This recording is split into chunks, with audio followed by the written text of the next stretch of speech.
totalmente se actualizaron los programas de seguridad ciudadana. Y déjenme decirles que en la actualidad hay un contingente de técnicos en la Mesa de la Unidad Democrática que de nuevo están revisando los planes de petróleo, de electricidad, de educación y de seguridad. Sami Yacutieli es testigo de excepción, que está aquí presente, de cómo la Mesa de la Unidad Democrática los ha contactado a ellos inclusive para todo el tema de actualización de las líneas gruesas en materia de seguridad. Es decir, que el que piense que la oposición venezolana, que su dirigencia no se está preocupando por la parte técnica, sepa hoy que sí, que está todo activado, todos los grupos están trabajando para el futuro, para dejar todo eso actualizado, para que el que sea presidente reciba eso y él decida el camino que va a tomar su barco. Pero eso es importante porque con eso cerró Maricarmen en su exposición. Seguridad ciudadana. Lo primero que habría que decir sobre seguridad ciudadana en Venezuela es que necesitamos un diagnóstico. Hay que construir un diagnóstico. Y cuando el gobierno nacional es alérgico a las estadísticas, es alérgico a lo cuántico, tienes que utilizar otras herramientas, ¿no? La herramienta de la percepción es importante, la herramienta de las encuestas de victimización son muy importantes, pero realmente no tenemos cifras oficiales, cifras realmente bien pulidas con el que podamos trabajar el tema de crimen y violencia en Venezuela. Doy un pequeño ejemplo. En México, todos los años hay una encuesta de victimización nacional que se le da al público el resultado, con una muestra muy amplia, con cargo al presupuesto federal. La idea de la encuesta de victimización es conciliar las denuncias formales de la ciudadanía con aquellos casos que no se denuncian. Y eso creo que es algo que está en el diseño de las políticas públicas del futuro. La encuesta de victimización tiene que ser una encuesta pública, con veeduría nacional e internacional, que dé un resultado anual. Porque es una guía muy importante en países como el nuestro, confiable, donde el ciudadano no confía en las instituciones. Entonces, una parte de los delitos se denuncian, otra parte no. ¿Quién que haya sido asaltado en una buceta se para en la estación policial más cercana a denunciar formalmente? Nadie. Eso tienes que levantarlo bajo una encuesta de percepción, una encuesta de victimización, y eso lo han aprendido países también en Latinoamérica como México. Entonces, lo primero que tenemos que saber es que es muy difícil conciliar las cifras oficiales que el gobierno da a través del Ministerio de Justicia, la Fiscalía General de la República, con lo que tenemos, los que estudiamos, los que nos interesa el tema de crimen y violencia. Segundo problema, los planes de seguridad. Oye, todos los que hemos estudiado sabemos que los planes tienen que escribirse. ¿En dónde está escrito el plan OLP? En ningún lado. O sea, ¿cómo tú puedes anunciarle al país que tienes un plan de seguridad llamado OLP y que no podamos consultar de qué se trata? ¿Cuáles son sus objetivos? ¿Cuál es su razón de ser? No lo sabemos. Cuando eso no existe, ese plan OLP se convierte en operativos. Los operativos no tienen por qué escribirse. Los operativos policiales o militares no se escriben. Son pautas operacionales de las instituciones que no se escriben. Saldrán en la orden del día. Pero aquí se le llama plan. Entonces veamos qué planes están vigentes en Venezuela. Tenemos 4 planes vigentes, aunque ha sido desmentido uno de ellos. Ya veremos. 4 planes. El plan patrullaje inteligente por cuadrilla. Eso es un excelente plan. Desde el punto de vista teórico, conceptual, el plan patrullaje inteligente por cuadrilla es un plan que diseñó el Reino Unido, específicamente Inglaterra, acogido por los colombianos, y es un plan en donde tú mides la eficiencia policial, inclusive puedes premiar de forma metálica la eficiencia de una policía de un condado, de una parroquia, un municipio, de una provincia. Entonces, bueno, ¿qué policía fue más eficiente en Caracas? ¿Quién cumplió mejor con su cuadrante? ¿Quién tiene la mejor respuesta ante una llamada telefónica? El gobierno federal o el Poder Nacional le da un premio. Bueno, eso sucede en el Reino Unido. Funcionó muy bien en Colombia también. En Venezuela ese plan patrullaje inteligente por parte tenemos que protegerlo. Hay algunas cosas que hay que cambiar, como el tema militar. Allí una cosa es que los militares suplan el déficit policial en Venezuela, que es del 100%. Eso es importante que sepan. El gobierno que llegue no puede regresar a la Guardia Nacional a la casa o al cuartel. No hay policías en Venezuela. El déficit es del 100%. Lo que tenemos es que inspirar las policías hoy uniformadas están subordinadas al estamento militar. Hay un general que pauta lo que hacen las policías municipales, estatales y nacionales. No, al revés.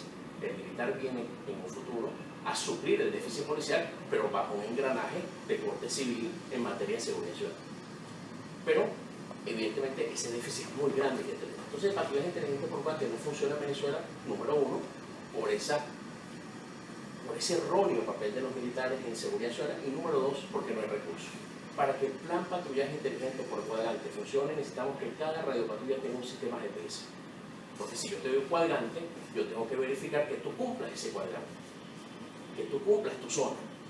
Y no tenemos posibilidad de poner un GPS ahorita en cada bicicleta, en cada motocicleta, en cada vehículo automotor de 4 ruedas. No tenemos.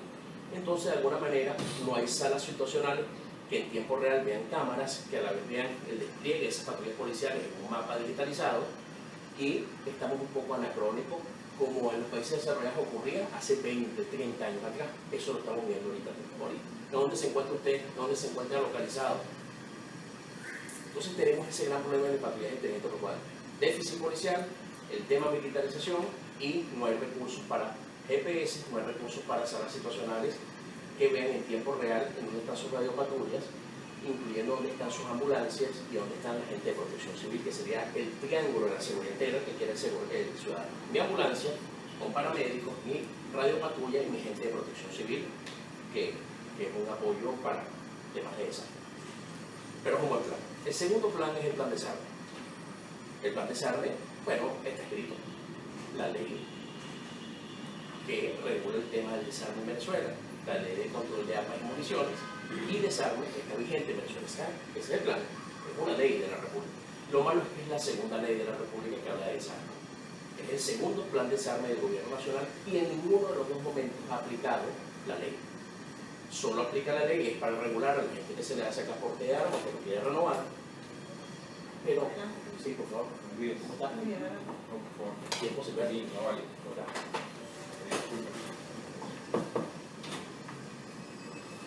Y entonces el plan de desarme, sin lugar a dudas que está escrito, pudieran medirlo, su eficiencia porque está la ley, pero es un plan de Brasil que no hemos querido traer a Venezuela. ¿Qué debimos hacer con el plan de desarme? Primero, bajo la excusa, entiéndase bien, para que el ciudadano no se equivoque, bajo la excusa de la entrega voluntaria del arma. ¿Pero qué delincuente va a entregar el arma? Nadie. ¿Quién va a entregar el arma? La señora viuda que incluso se murió y tuvo un arma un día y lo entregó, una mujer que se divorció y entregó el arma, en fin. Pero bajo la excusa del desarme, usted monta una campaña sólida de 3 años de radio y televisión para constituir la cultura ciudadana, buenas costumbres, tolerancia, valores ciudadanos. Era una excusa hermosa y perfecta que se hizo en Brasil durante 3 años, inundar a la gente de valores bajo la excusa del desarme, y que tal vez si lo hacía muy bien en esos 3 años se apoyaba con las iglesias, los distintos cultos, los rabinos, los pastores, los sacerdotes, que la gente pudiera entregarse armas en una iglesia, en determinadas iglesias, y que usted se anotara para recibir algo de línea marrón, línea blanca, beca trabajo, beca estudio, porque hay un fondo que decide, está en la ley. Bueno, usted puede recoger el 3, el 4% de las armas ilícitas que hay en el país. El plan de desarme, la magia del plan de desarme es la excusa para inyectar valores ciudadanos en la radio y la televisión. La pregunta es: ¿qué hacemos? ¿Cómo es posible que no haya salido ni una cuña sobre valores ciudadanos, convivencia ciudadana, buenas costumbres? Hay gente joven que no se recuerda de Romildo. Yo cuando era chiquito me recuerdo esa propaganda que salía el tipo acelerando y saliendo el monociclo cara Romildo derrochando gasolina. Y eso, uno creció con esa y se da el paso y salía el tipo echando el carro para atrás en el rayado. Eso estaba en la televisión. Y hay un diseño moderno donde ya no quiere la gente, actores, actrices, gente conocida, sino montando la escena de lo que tú corriges, que ya era un descubrimiento de los 70, finales de los 70 y principios de los 80. Esa era la excusa del plan de desarme. ¿Me entiendes? Que no hemos aprovechado, por lo tanto, protegemos ese segundo plan como política pública asertiva para el futuro.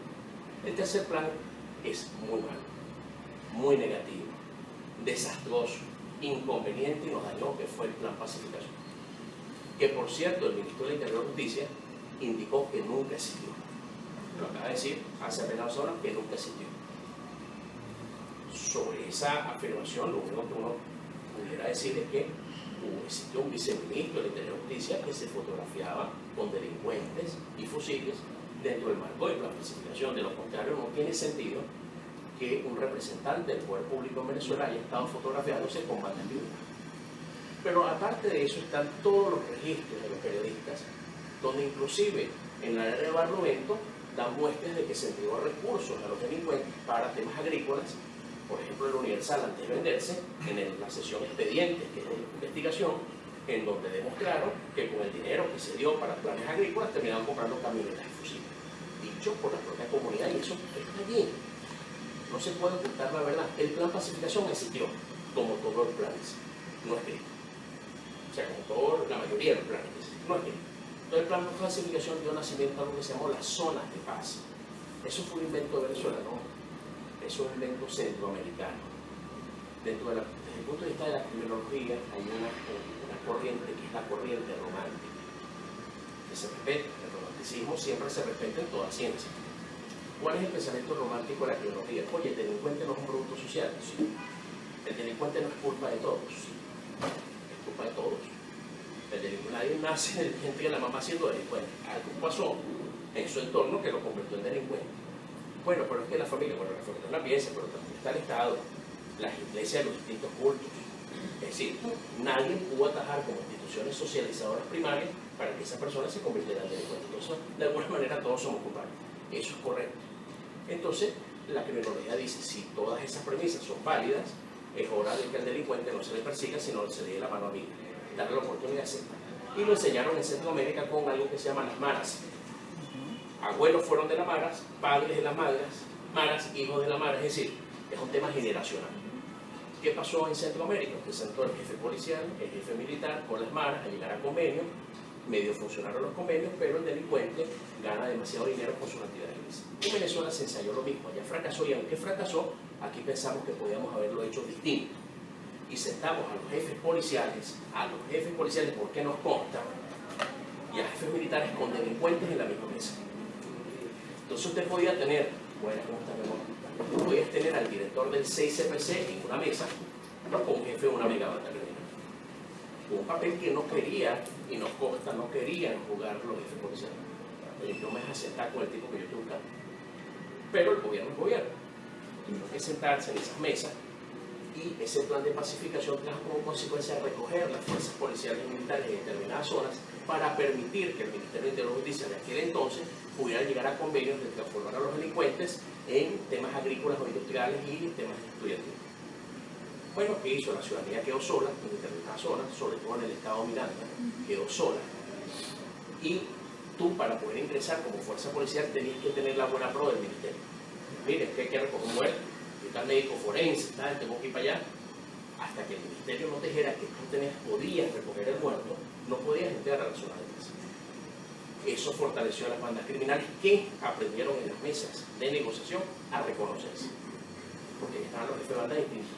Empezaron a intercambiarse teléfono, empezaron a escuchar un discurso de unidad, de articulación. Salieron de aquí con los pendejos, los enemigos son estos, no nosotros. Vamos a respetar los primos, y nace un concepto de reconocimiento, dijiste tú, ¿verdad?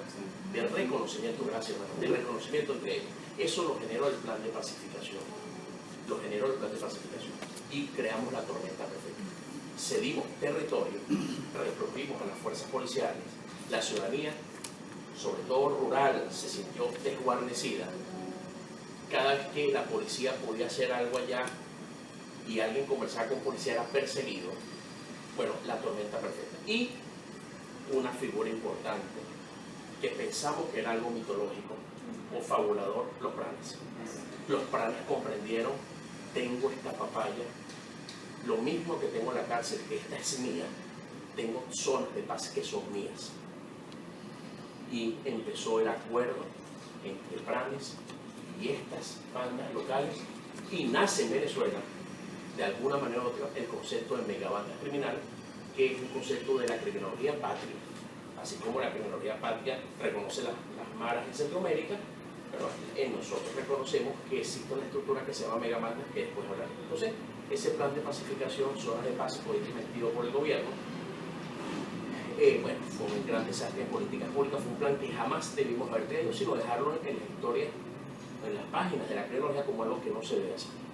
Y el último plan es el plan OLP, que lo dijimos no está escrito, y que dijimos que lo que trata es de imitar de una manera el plan de Brasil con las favelas. Por cierto, evidentemente que la delincuencia venezolana y la geografía de estas principales ciudades, sobre todo la de Caracas, es mucho más parecida a la brasileña que a la colombiana, que a la mexicana. Y era lógico crear un plan que haya funcionado allá, que fue un plan absolutamente represivo, una fuerza de choque que entra en la favela, pero que tiene asentamiento en la favela. Me explico. Ya cuando usted va a tomar la favela como fuerza policial y militar, previamente usted ya tiene algunas casas conversadas para la expropiación inmediata. Cuando llega este contingente de fuerzas militares y policiales y llega a la favela, sale la familia Rodríguez, Pérez y García, se retiran y esas casas son tomadas para que se monte ahí una oficina de registro, una oficina de identificación, el cuartel policial y la guardia. Y es la invasión del poder público en la zona popular, dejando que la cúspide de esa montaña, de esa barriada, de esa colina, lo tenga el cuartel policial o el cuartel militar. Ese es el plan de Brasil, que ha tenido altas y bajas, pero para usted tomar esa favela hay mucho bueno. Esa es la realidad, porque el delincuente latinoamericano se va a batir a tiro por la fuerza policial, de eso no es la menor duda, pero también están los excesos policiales. Eso es harina de otro costal y no parte de esta conversación, pero lo cierto es que el plan OLP viene de una mutación de los planes con la favela, pero una mala copia, porque aquí llegas con 1000 hombres, duras 4 y 6 horas y te retiras. No haces la inyección en el tejido social de quedarte el asentamiento allí. Vamos a montar una casa de registro de notaría, una casa de INTT, una casa de Saime y empezar a invadir el tejido social. El gobierno nacional lo ha hecho en inversa, te ha invadido la urbanización. Es decir, el gobierno nacional, ¿qué hizo? Vamos a invadir la Mercedes, los Palos Grandes, Altamira, la Castellana, invadió las urbanizaciones y zonas comerciales. No, el programa es contrario. ¿Cómo podemos hacerle llegar todo el servicio público a las barriadas para humanizarlas y para que el Estado esté presente permanentemente allí? Es a la inversa, hermano. Es a la inversa, como tampoco tiene sentido que el Ministerio de Agricultura y Ganadería esté en Caracas. No por un ejemplo, ¿por qué tiene que estar el Ministerio de Agricultura y Ganadería? Claro, Guárico, no sé. Entonces, no tiene sentido. Pero ese plan OLP no está escrito y ha servido para todo. El plan OLP ha servido, voy a ser lo irresponsable de este plan, ha servido para desalojos. Terreno invadido, el OLP llega y desaloja a las personas. Ha servido para desalojar gente que ha invadido terrenos. Está un informe de Human Rights Watch perfecto sobre la foto aérea de un terreno en la Panamericana con todo el asentamiento rural o rústico, quise decir más que rural, y cómo después el plan OLP hubo una raza de terreno. Las dos fotos están allí y es parte de la denuncia que Human Rights Watch tiene, porque fueron desalojos extrajudiciales que no pueden ser parte de una política revolucionaria, socialista. O sea, entonces cada gente allí para algo mejor en teoría. Entonces, ha servido para limpiar la gran misión vivienda. En cualquier asentamiento de la gran misión vivienda, donde usted un desastre con las viviendas y la delincuencia tomó, el OLP ha ido allá, pero también ha servido para tomar barriadas. Es decir, es un híbrido extraño que tenemos que medir de acuerdo a los resultados. Uno, la Fiscalía General de la República ha dicho que está lleno de denuncias, y número dos, los resultados son muy malos. En los 6 primeros meses del año 2015 no hubo plan OLP. El plan OLP sale en julio del 2015. No vamos a medir los 6 primeros meses de julio, vamos a medir los 6 primeros meses del 2016 y comparémoslo. Bueno, el homicidio subió 12% y el secuestro 170%, tomando percepción. Es decir, que el plan OLP no ha podido frenar el homicidio, que es intangible, pero tampoco algo tan de percepción como los secuestros. No ha podido. El plan OLP, el impacto operacional no da golpes a las estructuras grandes. Y si los da, hay un relevo inmediatamente. Esos son los 4 planes de seguridad gruesos que están vigentes en el país y anuncia lo que sería el 25º plan de seguridad en 17 años y medio. Son 25 planes de seguridad, que es el plan anti-extorsión y secuestro. Nadie sabe qué es el plan anti-extorsión y secuestro. No está escrito tampoco. Se habló de él el día que fue emitido públicamente, pero no sabemos de qué se trata. El plan anti-extorsión y secuestro. ¿Cuál es el cambio? Lo primero que debería decir un plan es en qué situación estamos actualmente. ¿Cuántos secuestros hay en Venezuela? Nosotros creemos que tenemos una tasa de 10 secuestros por cada 100.000 habitantes, lo que nos traería 3.000 secuestros al año en Venezuela. Secuestros. Las víctimas son más. Por un secuestro puede haber 2 o 3 personas simultáneamente. Con esa tasa de 10 secuestros por cada 100.000 habitantes, en un país de 30 millones de habitantes, que tenemos unos 3.000 secuestros en cifras oficiales y percepción, estaríamos sin lugar a dudas entre los 5 países con más secuestros en todo el planeta Tierra con fines económicos. Quienes googlean el tema de secuestros tengan mucho cuidado, porque les aparece como el país con más secuestros de Estados Unidos de América. Porque en Estados Unidos el que no devuelva a su hijo a tiempo a la mamá después de un divorcio es denunciado por secuestro. Estamos hablando de secuestros con fines extorsivos o con fines económicos. O sea, porque Estados Unidos distorsiona, porque por un tema de nomenclatura legal es un secuestro el que tú no devuelvas a tu hijo a tiempo. Para nosotros no está dentro de la ley contra la delincuencia organizada eso así. Hay 4 tipologías de secuestro, pero estamos hablando de solo secuestro con fines económicos, que no tenemos secuestros políticos en principio, ni secuestros para conmoción, ni secuestros de naves y aeronaves. Entonces, aquí el tema es el secuestro con fines económicos. Estaremos entre los 5 países con más secuestros del mundo, y eso sí tiene un impacto en 2 áreas: en el área turismo y en el área de inversión. Cualquier transnacional que le inviten a invertir en el país, lo primero que hace es irse a su bufete de abogados para análisis de riesgo. Y cuando las consultoras de riesgo, papá, ¿dónde queda Venezuela? Ah, queda allá, en Sudamérica. Ah, no, pues aquí. ¿Cómo va a invertir usted? ¿Qué expatriados va a mandar usted para allá? Una empresa inglesa, ¿a qué ingleses va a mandar a Venezuela? Es un tema, es un conflicto. El que manda inversión manda su personal, por lo menos el personal de dirección. ¿A qué ejecutivo le dices tú, mira, ven a ir a Venezuela, que es el quinto país con más secuestros del planeta Tierra, ven para allá? Y tú dices, tu mujer y tus hijos ingleses. Entonces las empresas dicen, no. Y eso ha pasado con cosas que ustedes a lo mejor saben y otros no. Taco Bell, un consorcio venezolano, estuvo detrás de Taco Bell el año pasado, y Taco Bell dijo, no está previsto Venezuela dentro de nuestros planes de los próximos años. Riesgo país.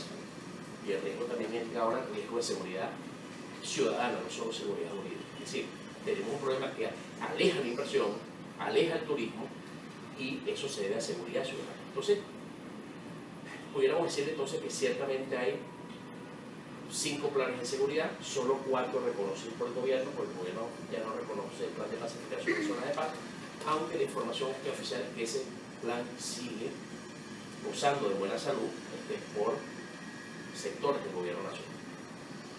Si ustedes me dijeran a mí qué tipo de criminalidad tenemos en Venezuela, nosotros hemos podido ver 8 grandes bloques criminales en Venezuela.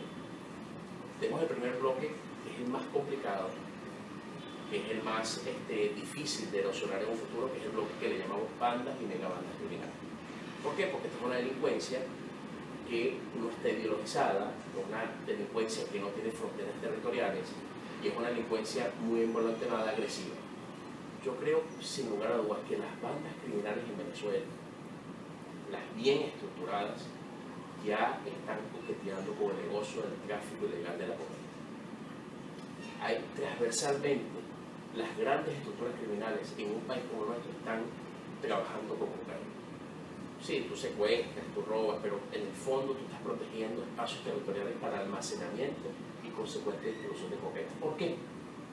Bueno, lo que dice la Unión Europea, lo que dice la ONU, lo que dice la Oficina contra las Drogas, de este país sale el 50% de los cargamentos de cocaína que llega a todo un continente anualmente. No lo dice Frei Mármol, no lo dice Voluntad Popular o Premier Justicia, lo dice la ONU. Hermanito, ustedes tienen un problema en Venezuela. No solo que no tienen la fuerza institucional de evitar que la droga entre en su país, sino que tampoco evitan que salgan. Y ustedes, el 50% de los cargamentos que llegan a la Unión Europea salen de su país. Y alguien dirá, ¿y cómo lo miden? Por decomisos. Eso solo se mide por el comercio. A nivel mundial. A nivel mundial. Los barcos que son decomisados en Europa, tanto oficiales como clandestinos, el 50% de esos barcos salen de nuestras costas. Entonces tenemos un gran problema. Entonces, y bueno, esa droga, todo es por vía aérea, no va por vía terrestre en Venezuela. Claro que va por vía terrestre. La mayoría va por vía terrestre.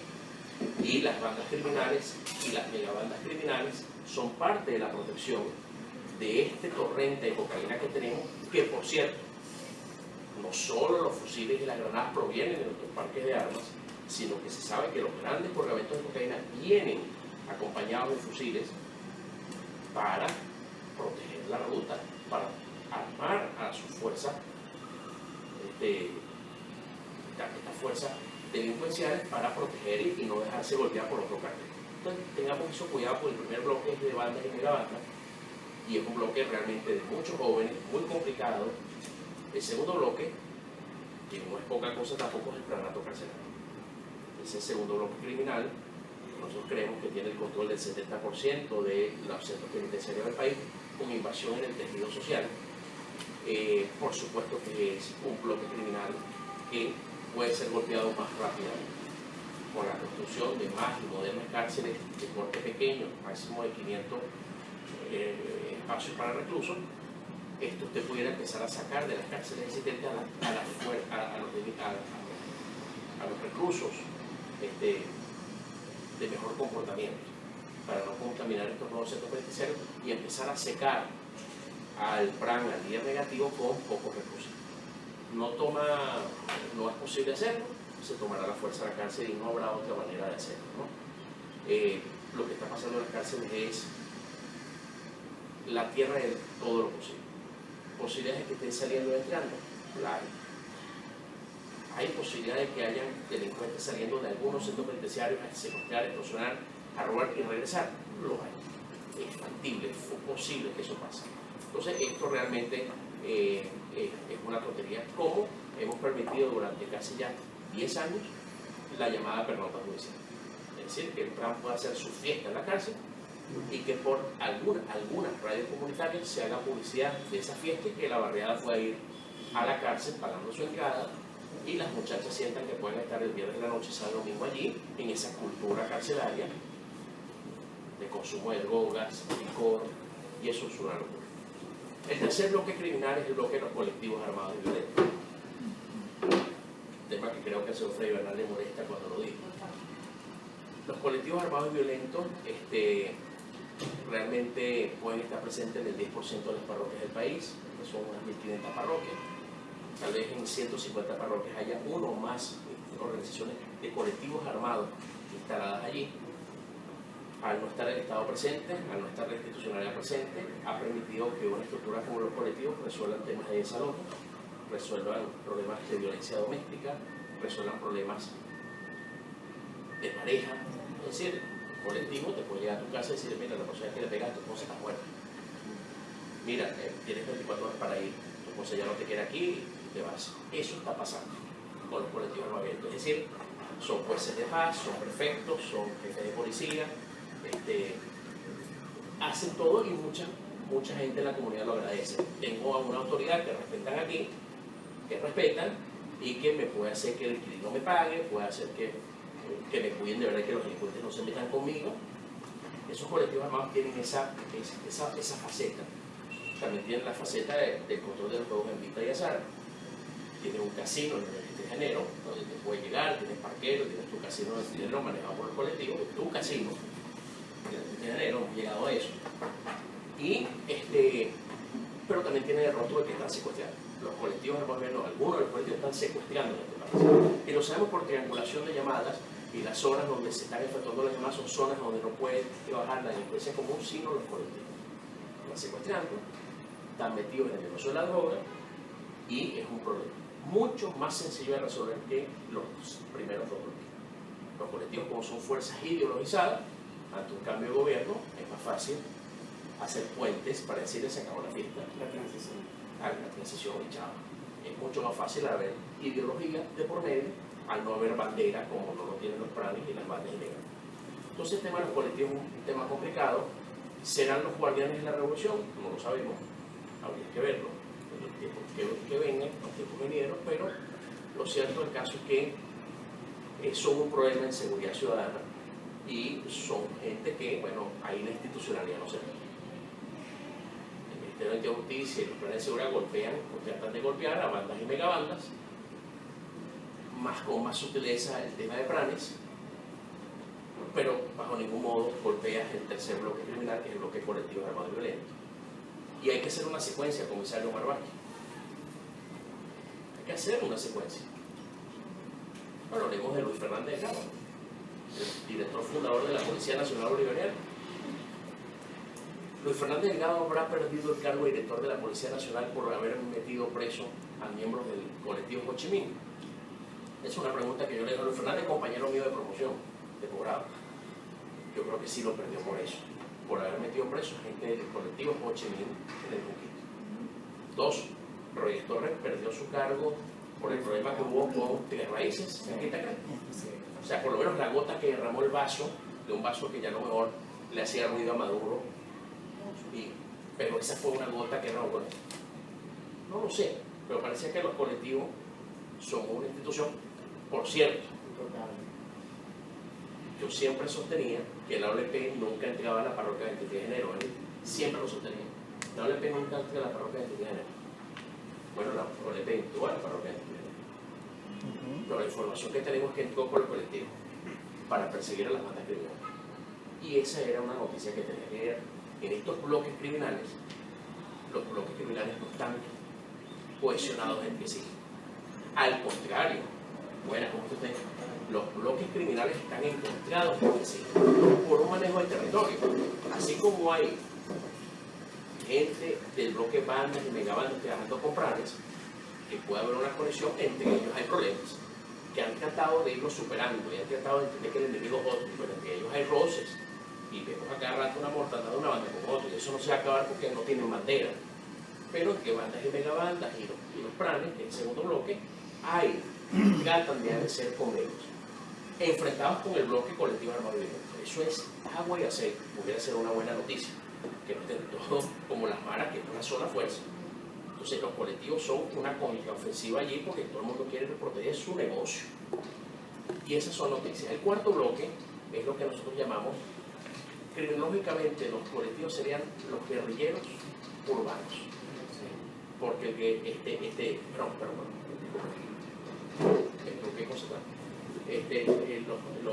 los colectivos serían nuestros paramilitares urbanos, porque tienen las banderas similares al gobierno nacional.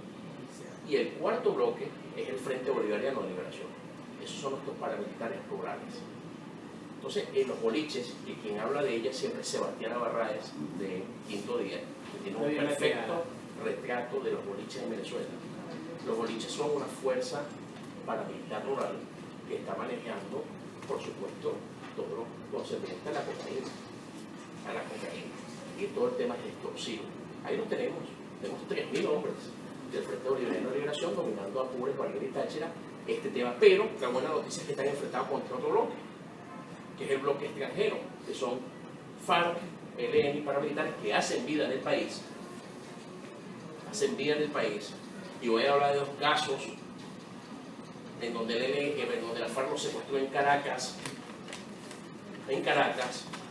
Jorge Apurua,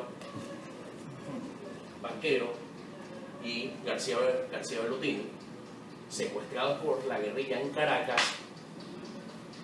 cuyas familias tuvieron que pagar en el extranjero, como promesa de que si actúan en Caracas bajo objetivos. Golpearon a 2 personas del sistema financiero no muy cercanos al gobierno. Entonces, el Frente Bolivariano de Liberación y sus facciones, porque hay divisiones, están enfrentados sobre todo con el ELN, por el control de la cocaína. Tienen más similitud con la FARC, pero no con el ELN. Ese es un problema que tenemos como venezolanos en la parte rural. Pero con otro problema, ya el frente, los boliches tienen concejales e inclusive alcaldes en Apure. Es decir, copiaron de alguna manera el modelo colombiano y ya el Frente Bolivariano de Liberación tiene concejales y alcaldes en Apure. tiene su representación política. Esto para una nueva administración pública son temas muy gruesos que habrá que trabajarlo similar a cómo se trabaja el tema de los colectivos, con inteligencia, con acercamientos, con convenios. Y un gobernador de Guárico no se trata. Con convenios, correcto. Entonces, tenemos ese problema con un bloque criminal y los demás bloques son de cuello blanco. Es el bloque de tráfico ilegal de drogas y legitimación de capitales y el bloque de corrupción y legitimación de los capitales provenientes de los delitos de la cosa pública. Son 8 grandes bloques criminales. Lo cierto es que pensamos que al menos en Venezuela hay unos 100.000 venezolanos, al menos, que su oficio es delinquir, con cuello blanco o con un arma de fuego, pero su oficio es delinquir. Su oficio es delinquir. Sí, son 100.000 personas que de manera directa, no estamos hablando de los delitos casuales, ¿no? Que tú fuiste por un negocio, dejaste el teléfono, que no está, no, eso no está contabilizado. Estamos hablando de unas 100.000 personas que están en alguno de estos 8 bloques criminales que están impactando a la gran familia venezolana. Y esto es un problema que se alimenta permanentemente por la falta de un modelaje de conducta desde el poder público, de buena conducta, de conveniencia ciudadana. Número 2, la impunidad galopante y reinante de un sistema policial y judicial inoperante. ¿No? O sea, yo soy un defensor de las instituciones. Lo que ha pasado en Venezuela es lo contrario. Las instituciones fueron desmanteladas. Son defensores de las instituciones, pero a la gente hay que medirla de acuerdo a los resultados. Desde chiquitos se nos ha enseñado los resultados. Deme la boleta. Los papás le decían a uno, deme la boleta. ¿Cómo salió en la universidad? La inscripción, déjame ver cuál es la carga académica, para ver si me estás metiendo cómo o no. ¿No? En la empresa estas son las metas. Tus metas anuales son estas. Hemos estado medidos. ¿Por qué no vamos a medir a nuestros funcionarios públicos? Manito, cuando usted llegó, usted ofreció este plan. ¿Cómo está el homicidio? ¿Cómo está el secuestro? ¿Usted está en salud? ¿Cómo está la natalidad, la mortalidad? En fin, acá quien que lo mide. Entonces, las políticas públicas de 25 planes de seguridad en 17 años, llevadas a cabo por 16 ministros, de los cuales 12 han sido militares, es muy mala. Es muy mala. Y es una realidad. Y es una realidad, está ahí, es muy mala. Entonces, esto es lo que tenemos. Esta es la apuesta con un gran problema, no hay dinero. No hay un dinero para potenciar el plan patrullaje inteligente por cuante, del cual hablamos. No hay dinero para potenciar el plan de desarme y todo lo que tiene que ser la cultura ciudadana. No hay dinero. Entonces, es un tema muy complejo. No hay dinero para el déficit policial. ¿De dónde formas tú 60.000 nuevos policías uniformados? Tal vez nos llevará 6 o 8 años. ¿De dónde formas tú, comisario, 15.000 investigadores criminales nuevos? Porque el déficit de investigación criminal es de 300%. Cuando vamos a un despacho del 6%, no nos pueden atender. Mira, es que vengo a denunciar que la señora que me ayudaba en la casa me saqueó, o mire, oye, me sacaron estos cheques de la chequera y me curaron. El PJ no te puede atender. Es como si a cada uno de nosotros nos dijera donde trabajamos, mira, vas a empezar a viajar mañana con 300% menos de tu personal, pero queremos que seas eficiente. Pero aparte de eso, queremos que traigas algunas cosas de tu casa, porque no podemos darte la tinta de la impresora, no podemos dar. Entonces, pero aparte de eso, sería bueno que de vez en cuando pongas tu carro. Y eso es lo que pasa en el CCPC. El funcionario pone su carro, la computadora es del funcionario y las pruebas de papel las procura él con sus amistades o con las propias víctimas. Esa es la realidad como se normal. Pero queremos que sea eficiente. O sea, queremos que sea eficiente. Porque es un deber ciudadano exigirle eso. Pero no lo puede ser. No puede ser eficiente una institución con 300% menos de personal y que no quiere cambiar su modelo, que quiere seguir reclutando bachilleres en el siglo XXI, cuando el resto de los policías de investigación criminal de la propia Latinoamérica reclutan universitarios. El reclutamiento de bachilleres es para la policía uniformada. Para investigación criminal y seguridad de Estado tienen que ser universitarios. SEBIN y CCPC tienen que ir a un reclutamiento de universitarios en la nueva Venezuela. ¿Qué le ofrece Fermín para reclutar hoy en día? Muy malo, nada, ni siquiera para un bachiller. Ni siquiera para un bachiller. Si usted quiere reclutar a un abogado, un contador, ¿por qué? Usted tiene experticias contables en CCPC, necesitamos contadores. Tienes los expertos de experticia tecnológica, necesitamos ingenieros allí, en telecomunicaciones, licencia de computación. ¿Cómo tú vas a decir, mira, lo que hay aquí es un sueldo de 30 menor? Entonces, tenemos que cambiar el modelo policial. Entonces, esto es un gran problema que tenemos por delante. El futuro no es provisor. Vamos a enfrentar los 90 días más complicados en seguridad ciudadana de todos los años, que son el cierre de año, en un momento donde la gente no tiene cómo cancelar la cesta básica, en donde la gente no tiene cómo procurarse mayores ingresos y en donde el estamento institucional está muy debilitado. Yo creo que con honestidad el venezolano tiene que seguir con una conducta de elevar muchísimo la sana malicia, de elevar el sentido común, de mimetizarse con el entorno, el que mucho brille va a ser encantado, y cambiar nuestras rutinas de diversión, sobre todo en estas épocas que van a venir, ¿no? Las que se abren. Manito, usted fue con una fiesta, usted se quedó en esa casa hasta el día siguiente. Hemos insistido en eso miles de veces, pero la gente joven sigue insistiendo que puede salir a las 10 de la noche y a las 10 de la mañana irte allí para llevar a todo el mundo de transporte público. Mano, quédate hasta el día siguiente allá adentro. Nadie te está diciendo que no salga. Lo que no quiero es que sirvas el transporte público de noche, que termines con un cajero automático a la 1 de la mañana, en las areperas a las 10 de la mañana, en la calle del Hambre a las 2 de la mañana. No, hermano, porque alguien dirá que entonces muchos padres irresponsables con el tema del secuestro. Yo tengo aquí una caleta para pagar secuestro. Hermanito, el abuso sexual de varones y hembras y otro tipo de lesiones está rondando ya el 6% del secuestro.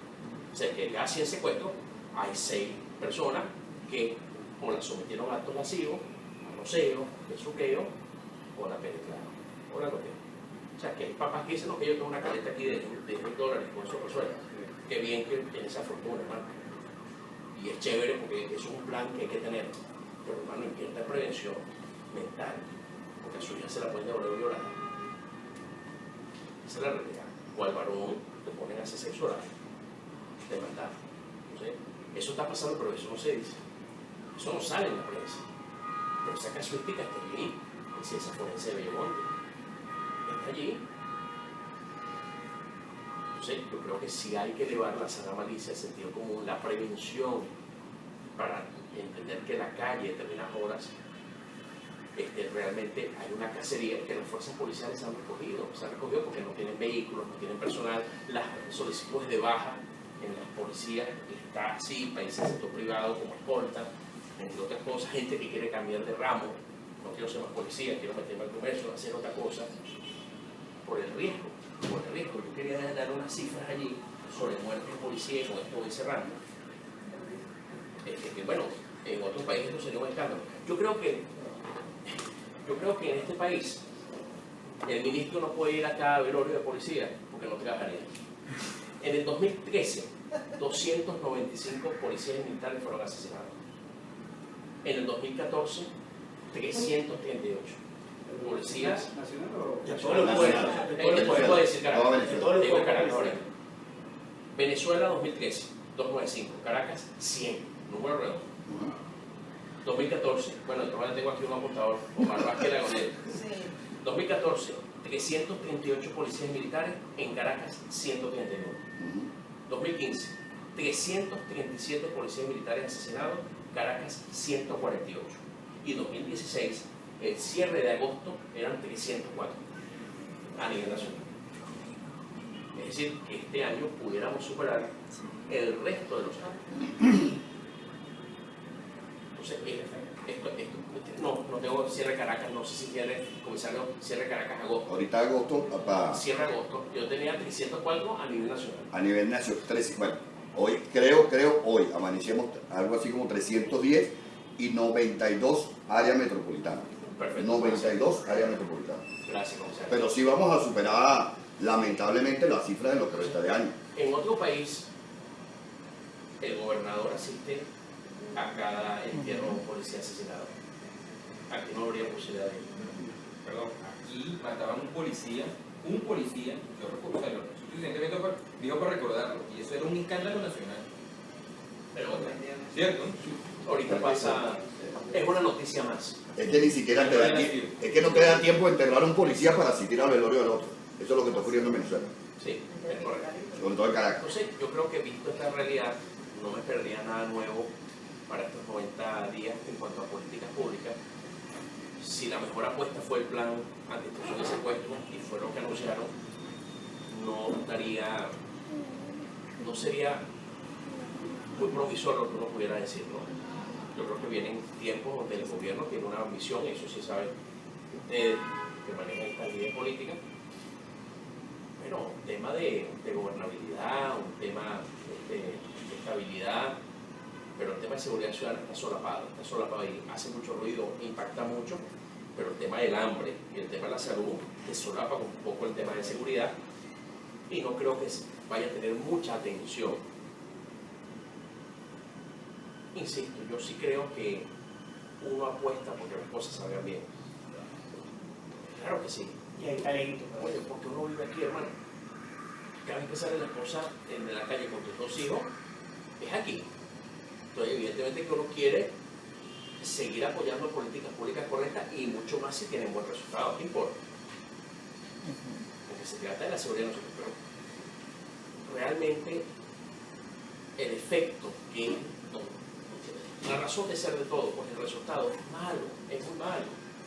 El gobierno sí se percibe tímido, timorato, errante, vacilante con la lucha contra el crimen y la violencia.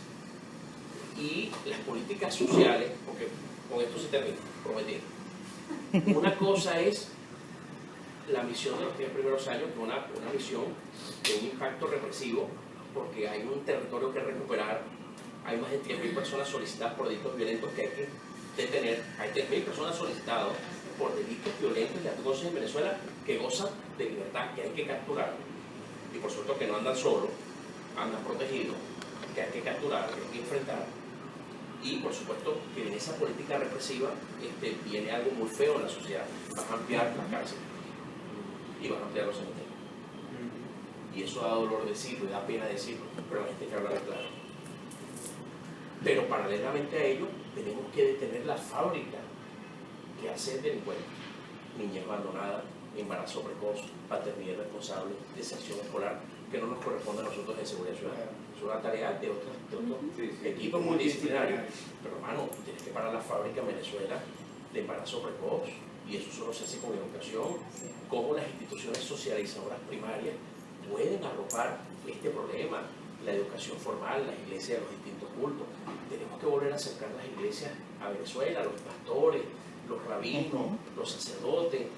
Tenemos que darle la oportunidad a la gente de apoyar las distintas creencias religiosas formales, porque son una institución socializadora, está en la sociología, la gente encuentra en la fe, en el deporte, en la educación, en la familia, su sostén. Entonces, si tienes una pata coja, bueno, soy huérfano, bueno, si tu mamá se haya muerto en el parto, eso pasa, y no tengas abuela, tú tienes una pata coja, bueno, pero aquí está la educación, aquí tienes la religión, o sea, son posibilidades de salir, pero bueno, no tienes papá y mamá, tu papá te abandonó, para tener responsable, el padrastro te martetó, la mamá no le para porque es el padrastro turno, pero en la escuela tampoco es el lugar para hacerlo. Solo, bueno, la banda criminal te dice, véngase para acá, ¿no? Ah, ese es el que respeta, este es el hombre, la autoridad aquí, yo quiero ser como él para que me respeten. Ese es el modelo. Modelo negativo. Pero los 3 primeros años son años de golpe, de impacto, donde pudieran utilizar la regla de tradición para toda la cultura ciudadana. Pero tiene que ir un proceso de parar la fábrica de delincuentes. Porque si no tienes el tema rebote. El tema rebote. Veamos algunos modelos. Colombia, a los Uribe Vélez, 8 años de un plan de seguridad democrática. Muy bien. Santos, se mete por el Callejón de la Paz, que me imagino que la gente apuesta por la paz, es lo lógico, es lo que debería ser. Los índices delictivos empezaron a aumentar con una alerta naranja, pero empezaron a aumentar. Con México, Felipe Calderón se mete una política contra el crimen y la violencia, y viene este payaso de Peña Nieto, que debe ser, va a pasar a formar parte de los peores presidentes que hay. La delincuencia se le fue la mano. Entonces si no tienes el tejido social y empezarlo a trabajar, vas a tener la operación rebote. Una operación rebote. Colombia ha aguantado porque hizo tejido con la Uribe Vélez. Hizo tejido. Santos lo siguió en su primer mandato, en el segundo ha sido muy malo, pero en el primer mandato de Santos hubo el impulso social todavía. Entonces hay que tener cuidado con las políticas públicas que vengan a futuro, porque ese plan represivo de 3 años, si no hay tejido social, viene la operación Rebote y no hiciste nada, cuando hay un cambio. Con esto quería dejar esto hasta el día de hoy. Bueno, muchas gracias por la